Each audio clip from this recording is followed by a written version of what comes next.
Additional collector గారిని సుమారు 12:20 ఇట్లా గ్రామ వాస్తవ్యుడు వచ్చి ఇట్లా అడుగుతున్నారు అంటే పర్వాలేదండి 2 కిలోమీటర్ల దూరంలో వెళ్తున్నాము అని తీసుకుని వెళ్ళి అక్కడ కూడా ఉన్నారు కాబట్టి వాళ్ళ అభిప్రాయం తెలుసుకుని వద్దామని వెళ్ళటం జరిగింది. అయితే అప్పటికే కొంతమంది ముందస్తు ప్రణాళిక ప్రకారం కలెక్టర్ గారు దిగి వాళ్ళ దగ్గరికి వెళ్తున్న సమయంలోనే టెంట్ దగ్గరికి వెళ్తున్న సమయంలోనే ముందు స్లోగన్స్ ఇచ్చారు. కలెక్టర్ గారు వారికి నచ్చజెప్పి మేము ప్రజాభిప్రాయ సేకరణ కోసం వచ్చాము, దీని మీద మీ అభిప్రాయాలు చెప్పవచ్చు, మీరు దాన్ని మేము రికార్డ్ చేసుకుంటాం అని చెప్తున్నంత సమయంలోనే కొంతమంది అక్కడ ఫార్మర్స్ వీళ్ళందరూ కూడా మంచిగానే మాట్లాడుతున్నారు, కొంతమంది ప్రొటెస్ట్ చేస్తున్నారు. బట్ కొంతమంది ఆల్ ఆఫ్ సడన్ కావాలని ఒకేసారి రెవెన్యూ సిబ్బందిపై, లింగానాయక్ గారిపై, అట్లాగే కడా చైర్మన్ గారిపై అటాక్ చేయడం ప్రారంభించారు. ఇంతమంది ఎంత చెప్తున్నప్పటికీ వాళ్ళు కొంతమంది యువకులు వినకుండా తర్వాత కలెక్టర్ గారు గో బ్యాక్ అని చెప్పి కలెక్టర్ గారు వాళ్ళ సిబ్బందిపై దౌర్జన్యం చేయడంతో పాటు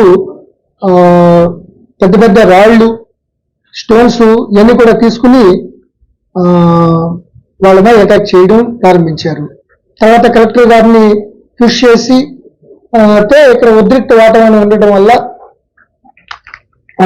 కలెక్టర్ గారు కారు ఎక్కి వాళ్ళని సముదాయిస్తూనే వెళ్ళడం జరిగింది. ఈ లోపల అక్కడ కూడా ఆడుకోకుండా కడా చైర్మన్ గారిని, వెంకటరెడ్డి గారిని, అదేవిధంగా లింగానాయక్ గారిని విచక్షణ రాహిత్యంగా వాళ్ళు అటాక్ చేయడం జరిగింది. సో ఇంత రాళ్ళు మన వీడియోలో చూస్తున్నాం. అక్కడ విలేకరులు కూడా ఉన్నారు.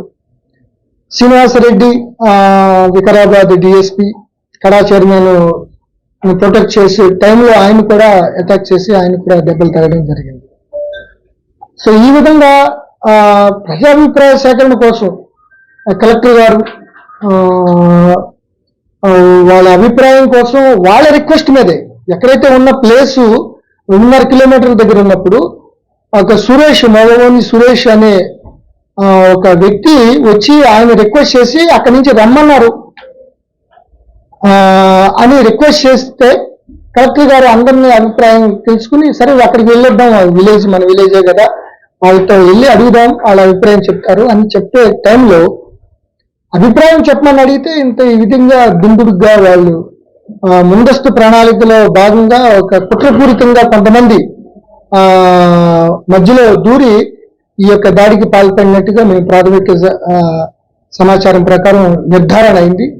ఇప్పటికే 3 ఎఫ్ఐఆర్లు రైటింగ్ మంచి గట్టి సెక్షన్లు వేసి, ఎందుకంటే ఏ రాయి ఎక్కడ తగిలినా కూడా అది ప్రాణాపాయానికి సంబంధించింది. చూస్తూనే ఉన్నాం.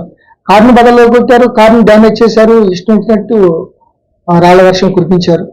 సో వీళ్ళపై ఆల్రెడీ చాలా మందిని ఇప్పటికే 15 మందిని ఐడెంటిఫై చేశాం. మిగతా అంత వీడియో చేస్తున్నాం. అట్లాగే ఎవరెవరు ఫోన్లు ఎవరెవరికి చేశారు, ఎవరైతే దీంట్లో ప్రధానమైన అటాక్ చేసిన, దాడి చేసిన యువకులు ఎవరెవరితో మాట్లాడి ఎవరు ఇన్వెస్టిగేట్ చేశారు. ఎందుకంటే ఎన్నో టీజీఐఏసీని కానీ, ప్రాజెక్టుల్లో కానీ, సెజల్లో కానీ ఈ అభిప్రాయ సేకరణ ఇటువంటి ప్రాసెస్ జరుగుతూ ఉంటాయి. ప్రొటెస్ట్ చేస్తూ ఉంటారు రైతులు కాబట్టి, సున్నితమైన అంశం కాబట్టి చాలా సంయమనంగా ఆ ప్రాసెస్ కంటిన్యూ అవుతుంది. దాని దృష్టిలోనే కూడా మేము పోలీసులు గత 4-5 ఇన్సిడెంట్లు అయినా కూడా ఎంతో సంయమనంగా రైతులకు సంబంధించిన విషయం కాబట్టి ఎంతో సంయమనంగా ఉండి దాని యొక్క వాళ్ళ రెవెన్యూ వాళ్ళకి మేము సహకరిస్తూ వచ్చాం. సో ఈ రోజు కూడా కలెక్టర్ గారు పోలీసు అనేది ముందు అనేది కాదు, మేము